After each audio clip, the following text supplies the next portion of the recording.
looks like we've got a bit of quorum, and we're at 10 o'clock. And so I think it looks like a good time to start. So welcome to this conversation hosted by Protein Industries Canada. Thanks for joining us today.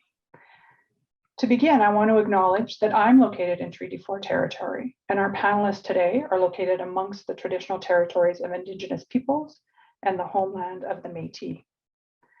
I'm Kathy Warner, and in my day job, I'm the managing partner of Deloitte's practice in Saskatchewan. And I'm delighted to be here this morning to be moderating this discussion on our plant-based ecosystem. It is very exciting for our country, and it is important to not only get it right, but to get it right at a pace that positions us for success. Before we begin, I'll just invite you to think about the questions you may have for our panelists. Feel free to put them in the chat function, or you can hold them to the end. We will save some time for you to come off mute and ask your question directly if you'd prefer to do that. But let me start by asking our panelists to introduce themselves. Just going in the order on my screen. Bill? Yeah, thanks, Kathy, and thanks for everyone to attend. My name is Bill Grohl. I'm CEO at Protein Industries Canada, live and work out of Regina, and really looking forward to the conversation. Blair?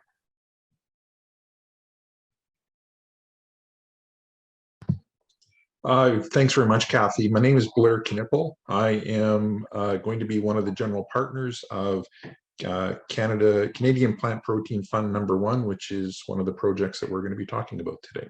Looking forward to the conversation. Thanks, Kathy. Riel? Yeah, thanks, Kathy. Good morning to everyone. Good morning to my panel colleagues. My name is Riel Bellegarde. I'm currently the president and CEO of the Saskatchewan Indian Institute of Technologies. I want to acknowledge the acknowledgement you made, Kathy, about all the traditional lands and territories we're on. And I'm here in Saskatoon on Treaty 6 and homeland of the Métis. So looking forward to the discussion. So thank you. Kyle? Thanks, everyone. My name is Kyle Scott. I'm an investor who's been looking at the Canadian plant protein space from a bunch of different lenses over the last 4 years. I'm currently one of the managing directors at one of Canada's largest ag tech investing funds called Emertech, as well as run my own family office angel investing fund called Bellwoods Partners as well. Thank you for that, you guys. So Bill, perhaps you can help set the context for this conversation a little bit. Why are we talking about this?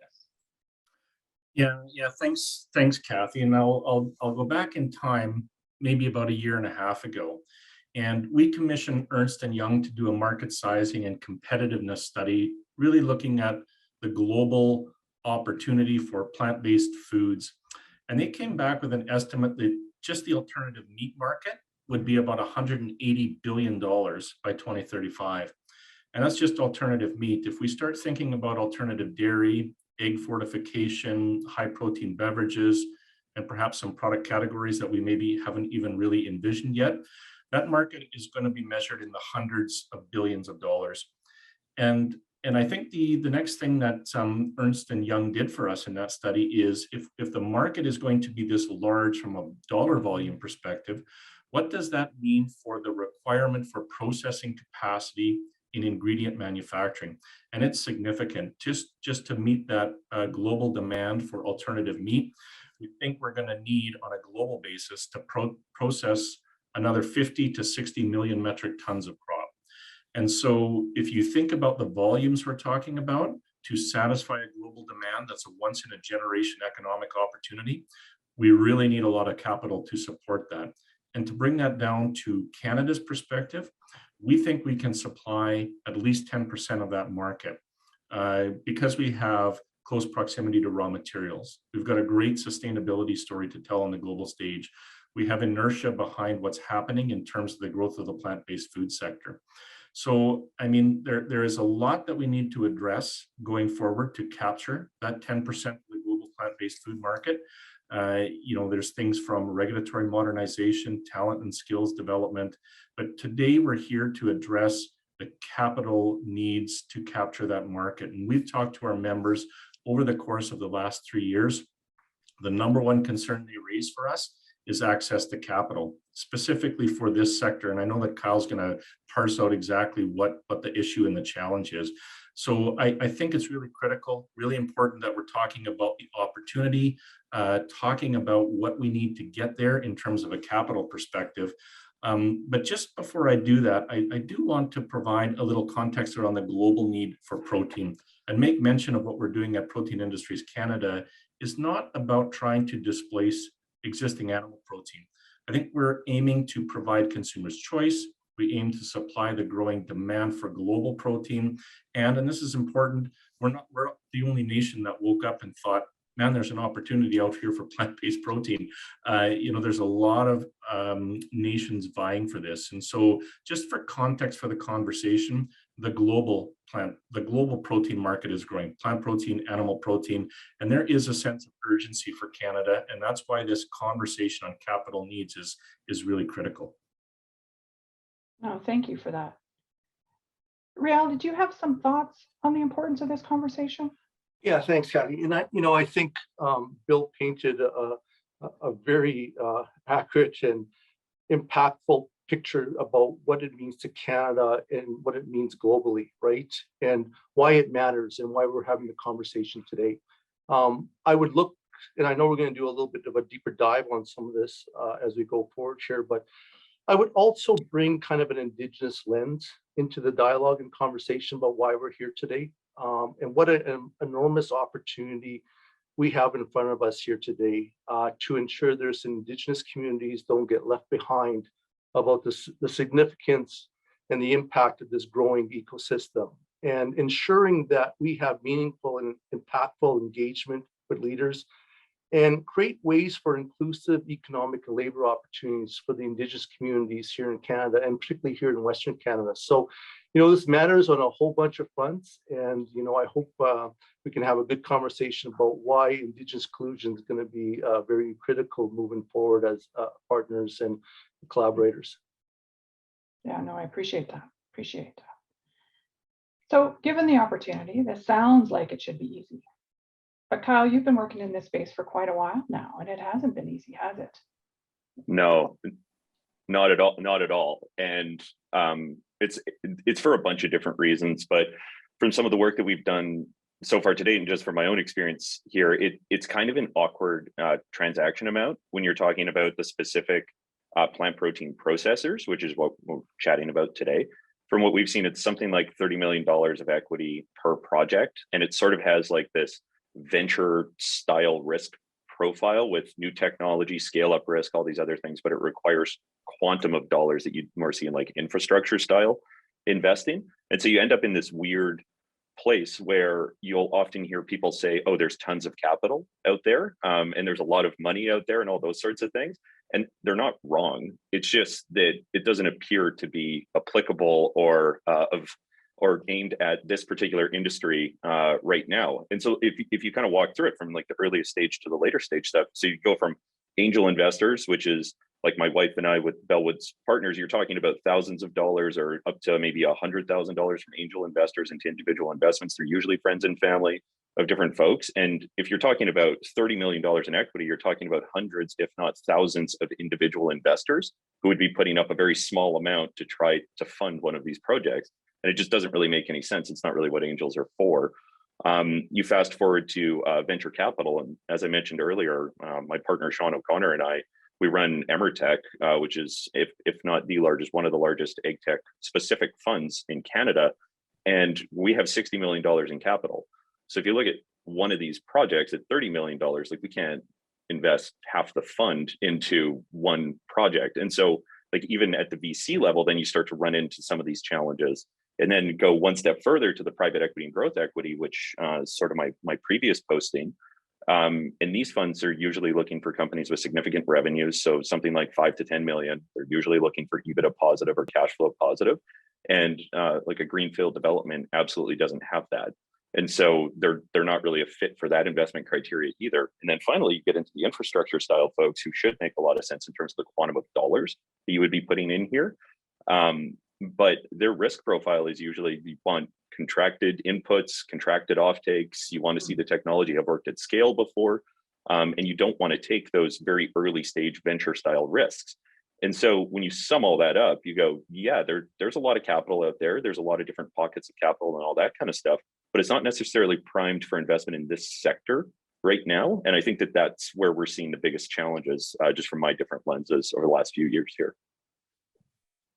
Interesting. Thank you.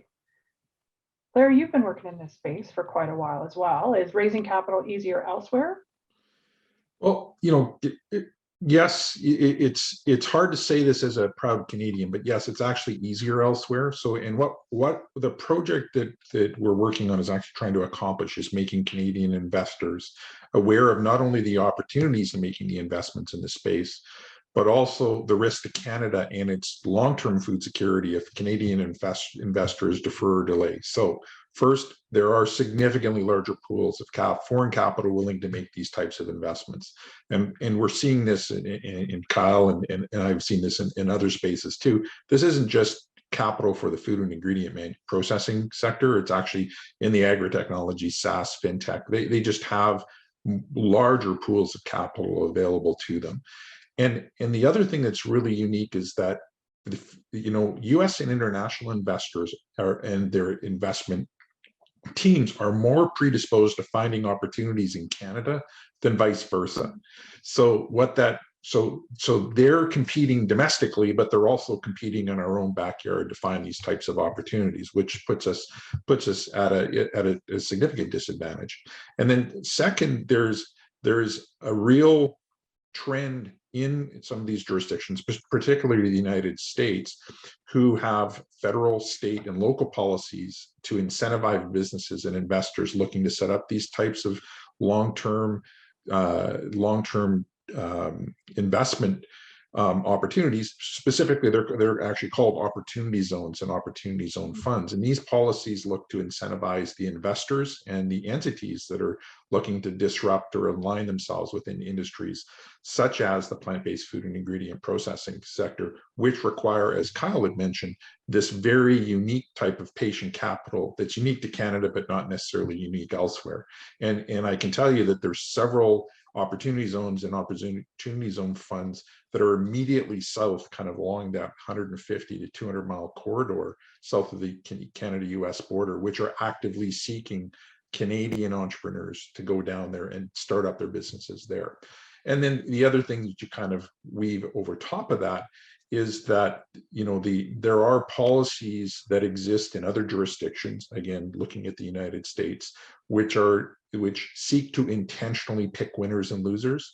And that's just simply something traditionally Canadian federal and provincial governments they're just not good at that stuff. And consequently, these other countries have a natural advantage over us. And so just to follow up on the incentivization question, is that all state sponsored policy decisions? It actually starts at the federal level, and then you get federal, state, and local incentives, particular, like almost designed at the state legislature level to incentivize and create opportunities specifically in the state of Montana, the state of North Dakota, that are far more specific to those types of those types of deals or types of opportunities than what you just simply would see here. Kathy, do you mind if I just jump in on that point? This is a really critical point because we're talking about two important things here. I think one is, who is our competition? And in Canada, sometimes we get focused on Saskatchewan versus Alberta or Manitoba versus Ontario. We really need to think about this on a regional basis and think about our competition being the Midwest US. And we recently commissioned, I was talking about an Ernst & Young study prior. We recently commissioned and finished off a study that was done by a company called Addy Advantage in the US. They help organizations cite locations for ingredient and food manufacturing. And we looked at the competitiveness of Western Canada relative to the Midwest US around tax abatement and infrastructure incentives and land costs and labor mobility. So, another thing we need to deal with in Canada on top of the access to capital is the competitiveness of the business environment. And it's a really important point that Blair brought up. We can't think of any of these in isolation. No, thanks for drawing that out further. It's already been said that we were not the first to wake up and view this opportunity as something we wanted to go after. So, Blair, if we don't get this right, what is at risk for Canada? Well, so I'm going to take a first stab at it, and then I'll ask Riel to make a couple additional comments. That what's at risk is that this opportunity, unlike other, non-infrastructure type of plays where you're talking about building roads and getting access to rail and those types of things, this is a once in a lifetime opportunity. If Canada misses it, this opportunity is going to occur somewhere, because as Bill had mentioned, this is going to happen, and it's either going to go to the United States or elsewhere, because that's where those core processing and processing infrastructure capacity investments are going to be made, and these have exceptionally long time horizons. You're not dealing with your next quarter or your next year, you're dealing in terms of decades. So when you're making these big investments, those are big investments. There's a lot of time spent on where to put them. So what's at risk to Canada is that, first of all, is the capital being deployed elsewhere, and is wealth going to be created elsewhere? That's, to me, exceptionally high. The other thing I think that's at risk is we've got a lot to win. We have a tremendous land base. We have exceptionally talented producers creating the feedstocks that are necessary. But there's also a lot to lose, because, on top of jobs and food security, it's really where the wealth is. And that wealth is going to create, if we can have a facility created in Lethbridge or in Moose Jaw or in Brandon that's going to be focusing on this sector, but it's owned by foreigners, all that growth, all that aggregated wealth is actually going to be created elsewhere, and that's a good thing if we're only focusing on jobs. But it puts Canada at risk, because we are potentially missing out this opportunity. And then the other thing, before I hand it over to Riel, is we buy food by the kilogram. So if Canada continues to sell everything by the rail car and then buy it back by the kilogram once it's been processed, all those economic gains from the value-added processing ends up somewhere else.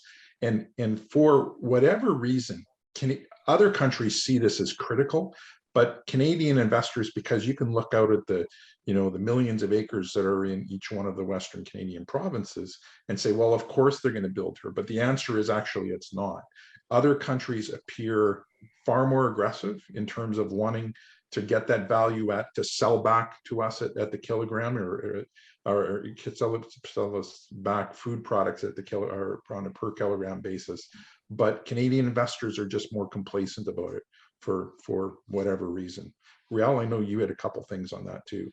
Yeah, thanks, Blair. And I think you painted a very compelling picture about where we are competing globally, right?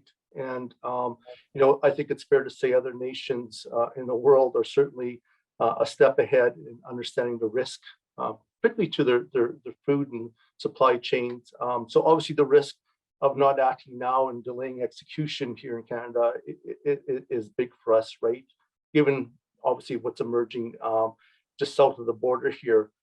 One of the other risks, I would say, even if I bring it into more of a Canadian perspective and even in a Western Canada perspective, you talked a little bit about, we have the land bases. And, one of the things that I see as a risk is that if we don't bring in the Indigenous community into the conversation, because certainly there exists a fairly predominant land base, right, in and around some very strategic areas in Western Canada, which communities can actually participate in, right? And, the risk of leaving those communities behind from a capital investment opportunity is something I think we have to take very seriously, right? Not just from a capital investment side, but certainly when you think about demographics, just the supply chain in terms of labor and having a skilled labor force and ensuring that the Indigenous community is part of that, I think is a risk that we have to think more closer to home. Agreed. Yeah, I agree with that. Do you have a view, Riel, on how we inform and engage our Indigenous entrepreneurs in the communities about this opportunity? I think we're taking some very important steps. First of all, we're having a conversation today, right? And we're talking about what's happening globally, right? What's happening south of the border, but how the emerging opportunities that we have closer to home here in Canada and Western Canada, right? And the fact that we're talking about Indigenous inclusion in a very meaningful and impactful way, I think is an amazing start, right? I know, Kathy, we're probably going to talk about this a little bit more, but I think I give some credit to the protein cluster. They've made some very strategic investments with the Indigenous communities over the past few years to kind of position themselves to actually engage with partners and begin the collaboration to seek those opportunities. And we began to see some investments on some of the skill developments, right? In terms of ensuring that as we have current and future labor force needs now, we have the ability to attract an Indigenous cohort to kind of meet those needs. So I know it's something we're going to kind of continue the conversation on, but I think the fact that we're having this conversation now and we've made some very strategic investments already, I think we're in a good spot. Well, that's good. It's good to be positioned or in positioning well, right? So coming back to the capacity for capital, Bill, how long do you think it's going to take entrepreneurs and investors, in order to overcome these barriers to securing capital? Yeah, that's a really important question, because we hit a little bit on the urgency and how other jurisdictions are very, very actively going after these investments. And that's Australia, it's the US, it's Asia. And so, maybe the way to look at this is how long have they been at it. So we've got some member companies, we've helped them develop novel processing technologies, and they have technology. They have a great management team. They've got access to raw materials. They've got markets on the other end, and they're still having trouble raising the capital. So it's not because of any of those other reasons. It's because we don't have necessarily the right financial instruments in place that Kyle mentioned. And so how long is it going to take? Well, that depends on how we approach this very unique need to grow out the ingredient manufacturing capacity.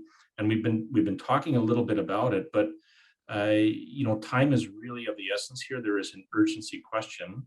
We've all hit on it a little bit. Blair kind of put it in a really interesting way, which is over the next 5 years, 10 years, ingredient manufacturing capacity will be built out somewhere on a global basis. And once that infrastructure is built, it's built.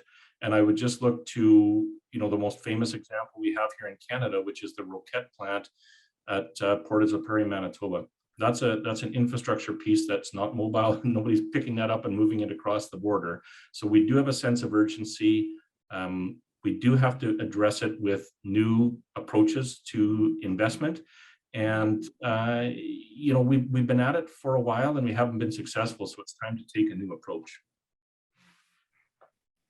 So Kyle, you talk to lots of people. Give us a sense of what you're hearing about how creative we might need to be.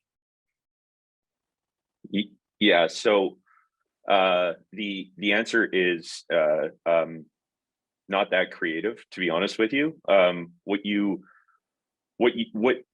more people you talk to, the more, and you outline sort of we've done sort of like the root cause. Here's the problem, and that people need to stop walking around saying there's so much money out there and it'll just take care of itself, because it's just factually untrue. Like Bill had said, some of the entrepreneurs who are walking around right now still raising capital, I have literally been in contact with them for 3 or 4 years now and unable to secure capital. And so when you have these conversations with other industry stakeholders or other investors and stuff like that, my perspective is I don't know how much longer it will take the entrepreneur to, it's more of a, how much longer are we going to let ourselves fail those entrepreneurs by not getting them the capital that they need.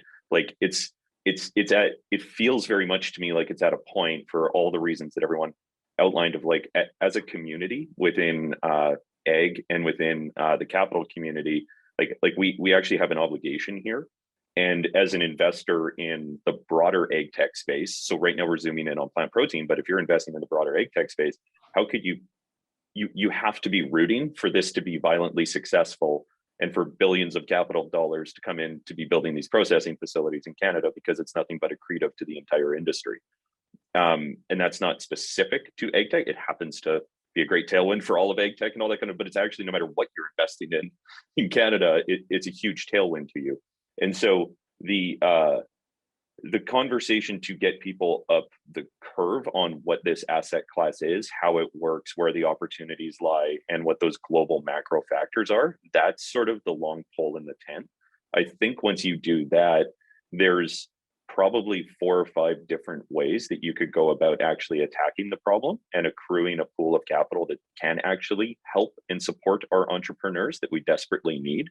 And so I think that part is somewhat simple and straightforward, like that actual aggregation. It's this education piece and understanding where the gaps are and where the capital community and the industry is at right now. That's sort of the big piece that needs to go on right now, is just more of an education side. I think once you get past that, the answer, it isn't and shouldn't be that complicated, to be candid. And so I think it's just that first stage. And then after that, we should all, as proud Canadians, be rooting for this. And like we're all on the same side of the rope as far as I'm concerned for the next 5 years to make sure that this happens in Canada and not somewhere else. That's always my walking around view with it. So maybe a follow-up question, because we've heard a lot about the need for this to be patient capital, right? Given some of the technology and infrastructure, right? Are you hearing that investors are starting to be prepared? Like, what is the feedback you're getting from the investment community on their willingness to be patient? Yeah, so that all comes down to telling the story of what the underlying asset actually is, right? Because there are plenty of patient investors out, like there are investors who own airports and own toll roads and own things and ports and things like that are very long tail investments, not massive returns where they're like, it's not like a technology company or something like that. So that type of capital and that type of thinking already exists. The problem with it is that they're used to a known market. And so airports is a very known commodity. Ports a very known commodity. So what you're actually doing with them is identifying or trying to identify and communicate that this asset class will be that in 5 years, but you need the capital now to get it there. And so that's mostly the conversation. But to your question, there are already investors, and it's actually a good majority of the capital is into infrastructure, right? And into long-term holding assets. It's actually just framing this conversation as that, rather than, oh, it's some like new startup that's going to have a 90% failure rate or something like that. Because it's not that. It's very different than that. So anyways, that's sort of my view on that. Yeah, no, thank you for that. Real, we've talked a little bit about, we've talked a lot actually about the importance of this for Canada. Yeah. When you think about economic reconciliation, how will having this investment capital help reconcile with Indigenous peoples? Yeah, thanks, Kathleen. And it's very pleasing to have the conversation here today about that. And if you were to look through it through a reconciliation lens, and if you were thinking from an economic perspective, I think when you think reconciliation, you think of a couple things: acknowledgement of the past and a recognition of what's happening now and into the future, right? So I would say in the past, as ecosystems and economies emerge, there may not have been meaningful engagement and dialogue with the Indigenous community in Canada about the opportunities that exist. But as we think about reconciliation and the opportunity that's in front of us now, it's a great opportunity, right? It's a great opportunity for us to invite Indigenous communities and leaders into the conversation, right? Begin to create the awareness and the knowledge and the understanding about what amazing opportunities exist here in Canada and what's happening globally, right? So I'm pretty excited about looking forward.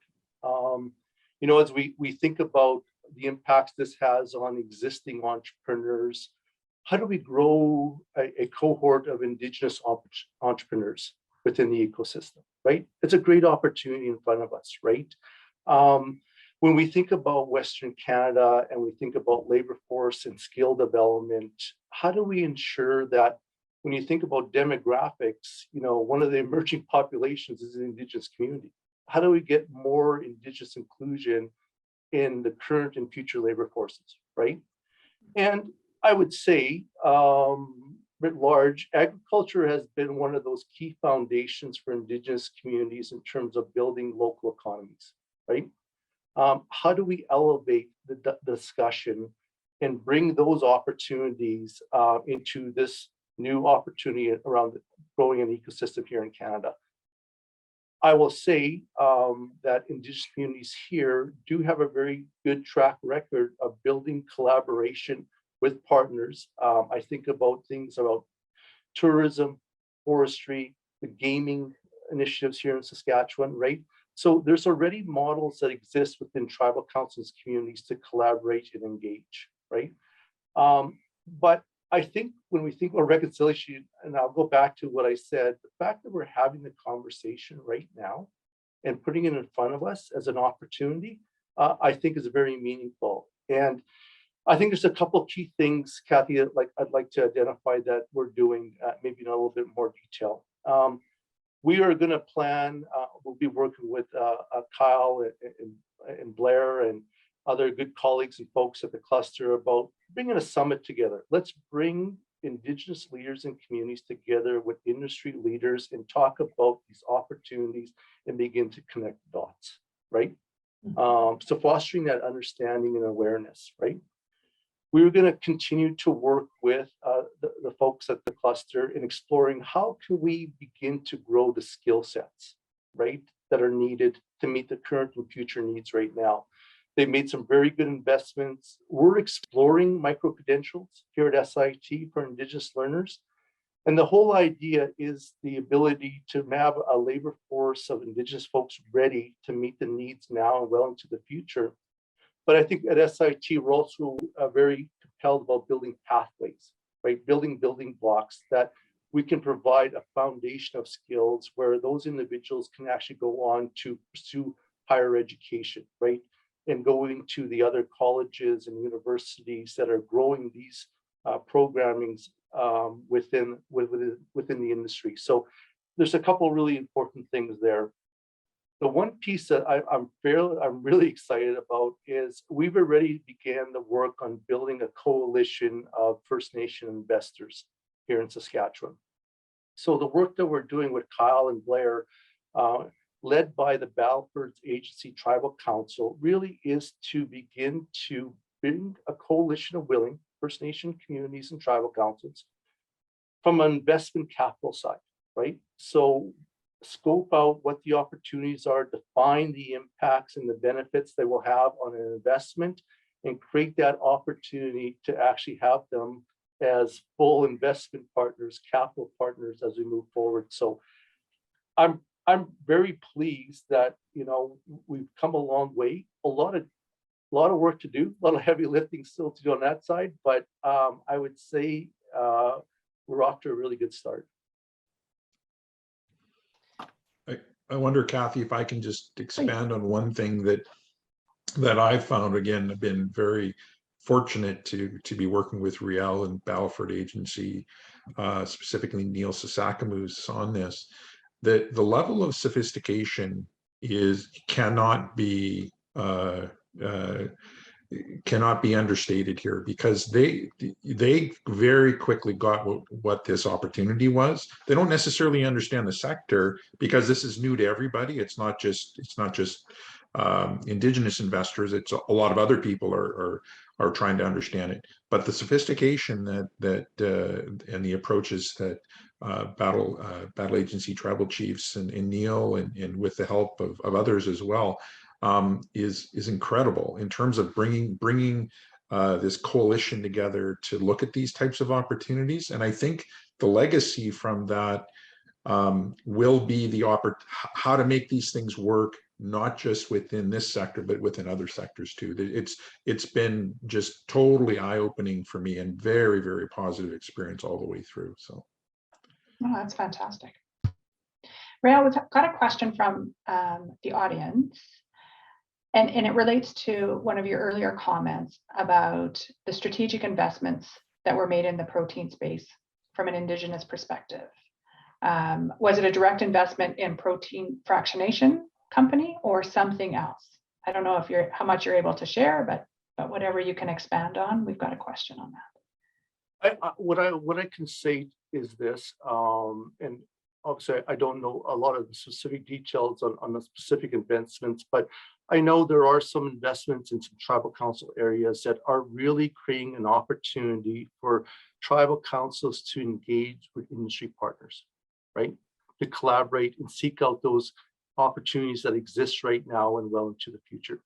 The other ones that I'm more familiar with is the whole skill side about how do we actually begin to position ourselves in this ecosystem here in Western Canada to bring in a number or significant cohorts of Indigenous people to meet the needs of Indigenous labor, industry labor now and into the future. So I think we're off to a really good start, right? But I don't think I could probably get into more of the specifics of what's happening at the local community and tribal council levels.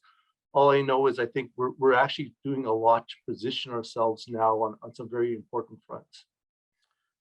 Thank you.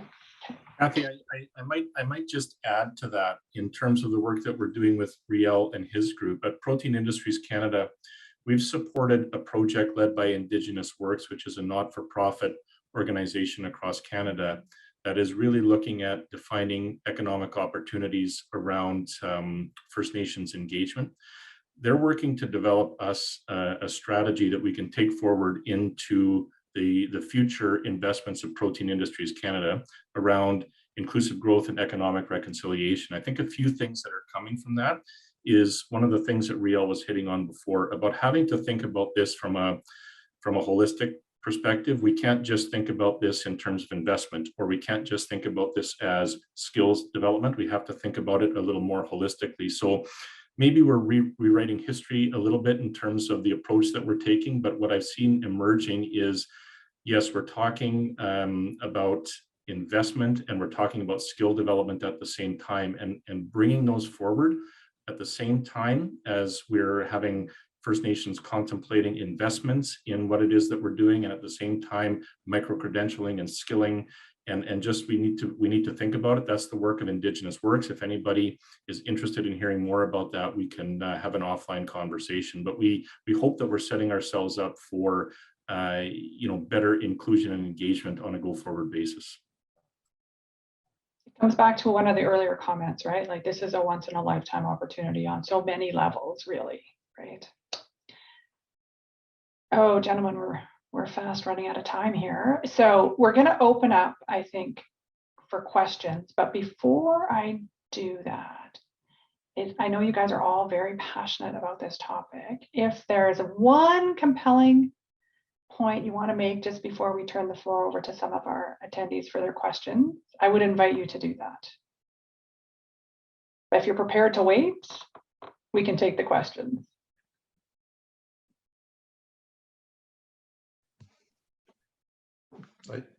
If I was to have one thing, maybe, is that this is going to happen. And again, I've said it, if I haven't said it 14 times in this presentation, I probably said it 400 times elsewhere. We can't arrogantly believe that just because we're the source of feedstock, this is where the wealth is going to be created and the jobs are going to be created. That's not how this works.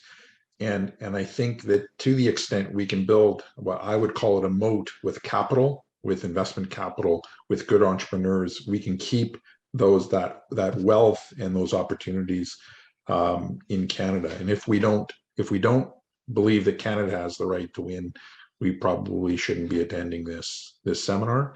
But that's kind of my thoughts. I'm kind of rambling there, Kyle and Bill and Riel. I think they agree with you. Oh. Yeah, I think that's well said. You can feel two things, which is often actually a good catalyst. One is the frustration from our entrepreneurial community, which I do not blame them, and genuine curiosity from our investment communities as well. And when those two things start happening at the same time, it's usually a pretty good combustion that you can get out of it. And so I think I'm bullish about the timing and the what we have to do. I think the how you go about it and that sort of stuff still needs some refining and probably the who as well. But in terms of just the macro sentiment right now, I actually think it's a pretty healthy environment to drive towards some solutions here, and just excited to be working with everyone around the table on it. Great. Okay, so we have some questions in the queue. The first one is, what role are Canadian pension funds playing in the investment in the plant-based sector? So who wants to take that? Kyle? Oh, yeah, sure. I can go if you want. So the only, I should say, so I've spoken with most of the pension funds just on different things, and it's always a topic that comes up. The guiding thing is they're all very interested and supportive of it. That's from everyone that I've talked to. The challenge always comes in what I was sort of outlining before in terms of the type of capital and where it's aimed and those sorts of things. This is also a really awkward investment size and type for the pension funds to make, because again, it's if you just pick one of them, it's an individual project.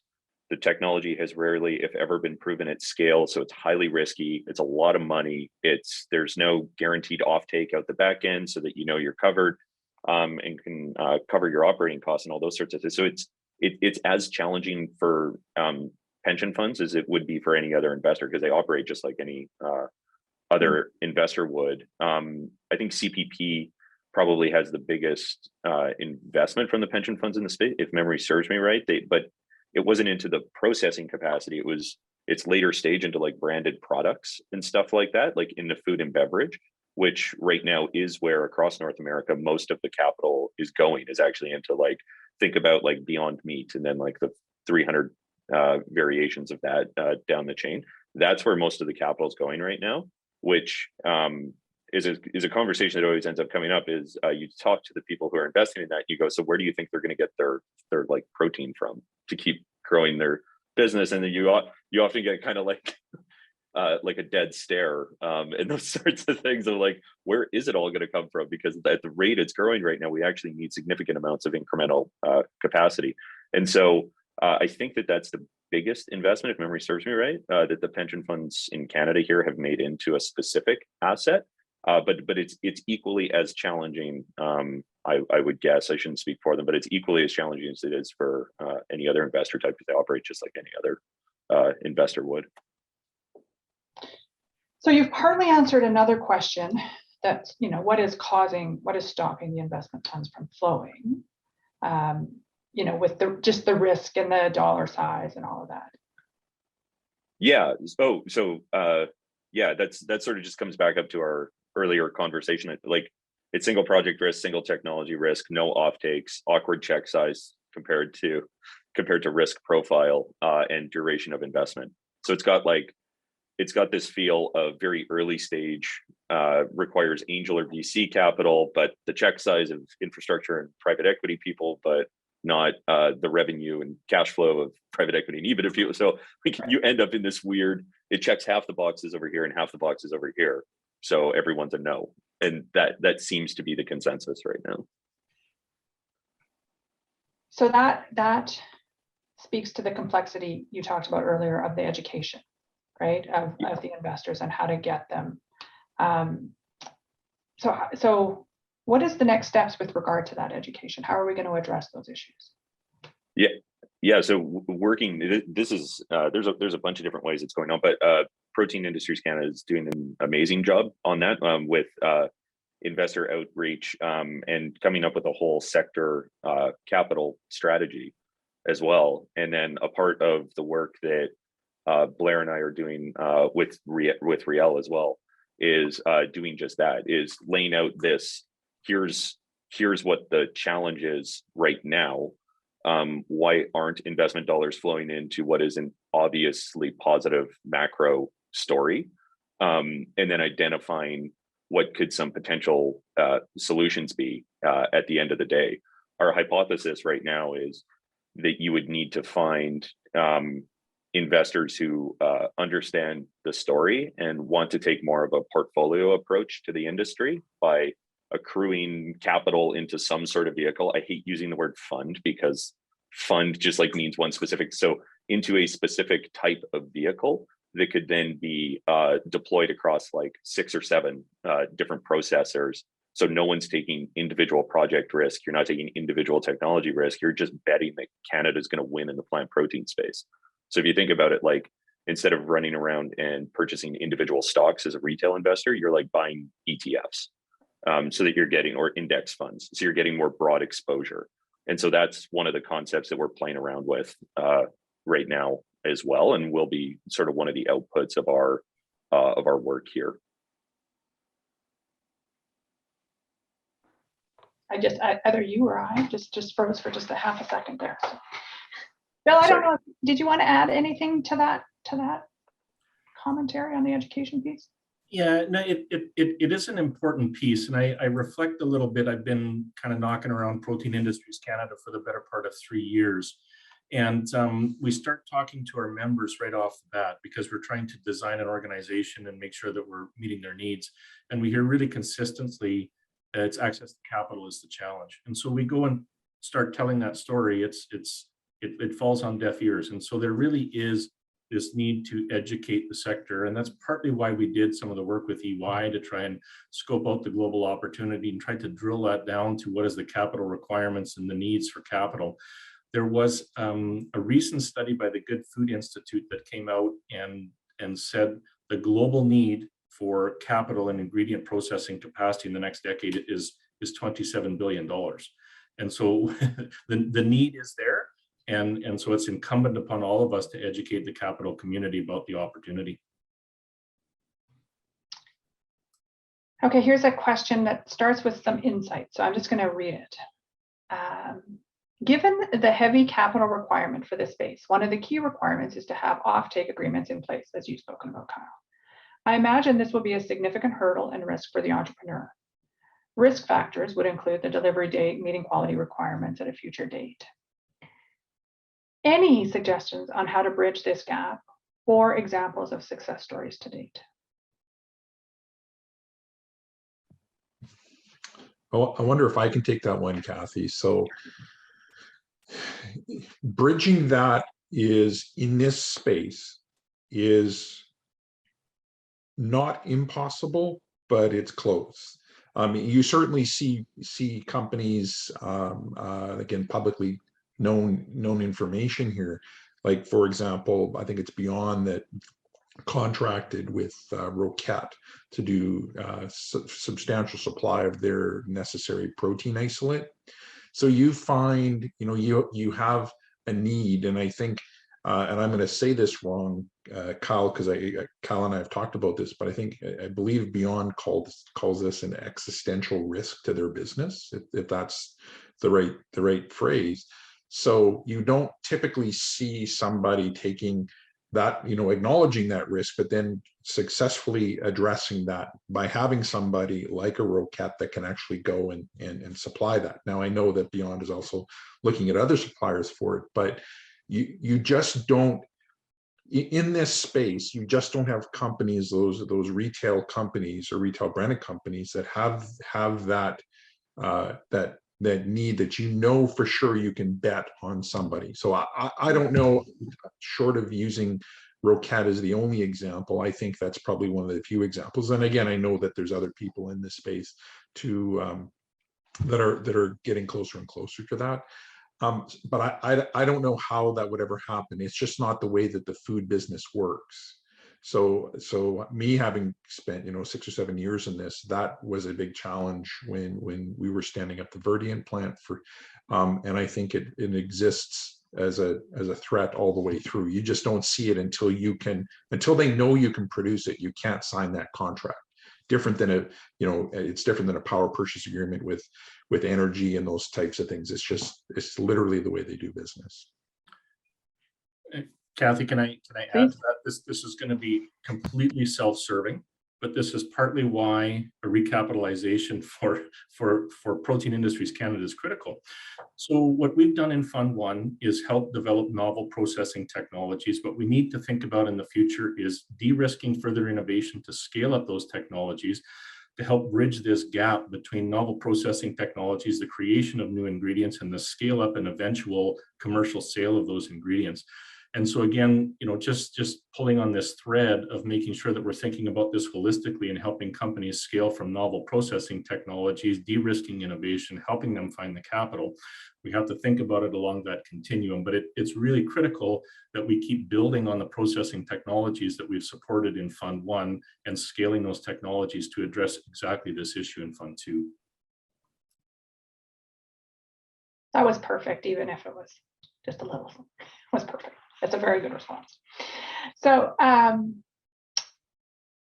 Blair, back to your comments earlier about incentivization. We have a question that asks, what do you feel the role is for municipal governments to support these efforts and make it easier for plant protein industry to invest in the communities? So a few levels down, is there something that municipalities can do? The best examples I can take are the ones that I've seen coming from south of the border. So, I mean, and you did see this in some other locations. Like I did understand that Portage la Prairie, for example, had a very strong contingent, putting together an entire package for Roquette to attract them. There's other greenfield opportunities where you pick on the location and you just simply work with the local governments to kind of create those things. The American way is to build, if you build it, they will come kind of mentality. So unless we're willing to compete dollar for dollar, head to head with some of those locations, I think it's just not the way that we do things. So I don't know if getting municipalities to that level is something we all want, unless we're picking winners and losers. Do we want to win in this space? And therefore, do the municipalities have a toolkit to attract these types of businesses? And if the answer is no, they don't have a toolkit, then you're going to go to somebody who's, you're going to go to another location where when you pick up the phone and ask the question, what do you have for me if I'm in this space? There's an answer, rather than that, again, the blank stare going, I don't know, I don't even know what this is all about. So they're just more sophisticated at it. And I think, it's not necessarily a race to the bottom, but I think we have to get better at least understanding what those incentives look like and how to incentivize those businesses, and just kind of up our game. And this is not just in the plant-based space. There's certainly other other sectors where this could benefit as well. But that's kind of my gut on that. Thanks. So I think we've got one more question, and Kyle, I'm going to direct this one to you. When you're talking with the investment community, how critical are ESG factors when selecting companies that capital is interested in making an investment in? Sure. So I can answer personally and then extrapolate. For starters, there was my partner at Emertech, Sean, and I just penned an article that was in the Globe and Mail called "The Intersection of Clean Tech and Ag Tech" just a couple of weeks ago. And the essential thesis of that is it is almost impossible to think about making an investment in ag tech that doesn't have a clean tech angle, because you're never going to invest in something that has more synthetic pesticide sprayed on the crop, or has more passes through the field or something like that. So then if you extrapolate that out from just crop inside, and then you go over to food and ingredient, of course it's a major factor, not the least of which reasons is your access to non-dilutive capital as an investor, which we of course love, and the great work that some of the agencies within Canada are doing, specifically focused on clean tech and ag tech right now, like at SDTC and other institutions as well, that have been great. So for us, it's critical for a number of reasons. For starters, it's just good business. You're providing real value and ROI to your end user when you're reducing inputs, regardless of what investment class you're investing in.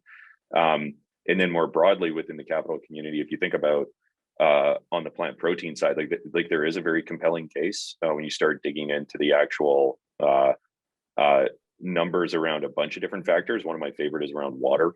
There's other good stuff around greenhouse gas emissions, of course, and there's other stuff around just like land use and things like that. So there's all of these different tiers of ESG factors that you can look at, and the answer is yeah, it's really important to everyone in the investment community right now because we're trying to get these things right, and it's an incredibly compelling story for our plant protein processors. So it's good that it's important because it's a good news story in this sector. So that should be yet another tailwind behind to get the capital community looking more seriously at this. No, good, great. So we have time for one more quick question, and quick being this time has flown by, but it comes back to the question on education, and the question is, other industries have been able to raise equity capital mainly due to investment bankers and investment advisors being aware of the industry, right? And so what is being done to educate and connect with those people about the plant protein and the opportunity in Canada? Kyle? Bill? I think Bill wants to jump in. Yeah. Yeah. I'll just start off by saying, we recognized this a couple of years ago at Protein Industries Canada, and led us to basically this conversation today. First off was parsing out exactly what the issue was, because like I said before, we hear, oh, there's lots of capital available, but when you get down to this specific slice, so Kyle kind of broke it down in terms of the asset class, and now we need to go out and educate those investors. So part of the project that we've supported is doing that. We've got a concerted effort at Protein Industries Canada to talk to investors and educate them on it. There's a lot more that needs to be done, Kathy. I wouldn't ever suggest that we've done it. If we've done it, we would be where perhaps oil and gas or the cannabis industry is. So that's really some of the heavy lifting that needs to happen over the next little while. Thank you. Yeah. And the only thing I would add to that is like the investment bankers and stuff like that have been engaged on this for like 3 years. It's actually how I got introduced to the sector, was an investment banker representing someone who was looking to raise capital in the space. And that's how I got introduced to it. And it's not, it actually includes some of the like the biggest chartered banks in the country and their investment banking teams who are representing some of these institutions. A lot of it has to come down to just telling the story and telling the story correctly. And when you look at oil and gas and then cannabis, both of them, oil and gas has like this very well-known offtake market where where it's going to be sold into. Is very obvious. With cannabis, there was a certainty because the government is going to be purchased. Like when you construct these facilities, you have licenses to grow, and that's where you're going to sell. Where we've been talking about today, that doesn't exist here. Like neither one of those things exist. And so when you take an investment lens, or when a banker comes and shows you a pitch deck or something like that, you look at it and like what Blair said before, the build it and they will. I always call them field of dream investments. Where you're like, yeah, sure, build it. Hopefully they come at the end of the day, but until you can tell the story on where this market is going and how you are either diversifying or improving your exposure to it, and how your underlying asset's going to be able to execute in that market, it's really, really impossible as an investor to underwrite it. And so that's kind of where the challenge comes in. So then you're back to that education piece we talked about earlier, including the investment community, like the investment bankers, investment advisors, and those kind of folks that are telling the story correctly. Just becomes a larger part of our job as an industry. Okay, so our time, we have a minute. Gentlemen, I want to thank you for taking the time for this conversation. This clearly is a fantastic opportunity to set Canada up as a leader in this space. And the more information that people can receive can only maximize our chance to take advantage of the situation. Bill, perhaps, can I just turn it over to you as CEO of Protein Industry Canada for closing comments? Yeah, sure. Thanks, Kathy. Thanks for moderating, and thanks to Kyle and Riel and Blair for providing insight into the interest shown from our members about attending today.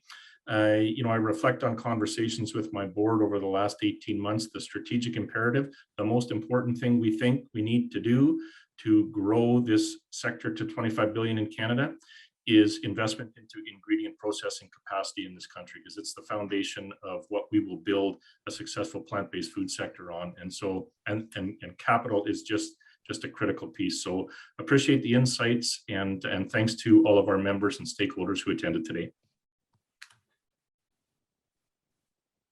Have a great rest of your day, right on time. Look at that, right on time.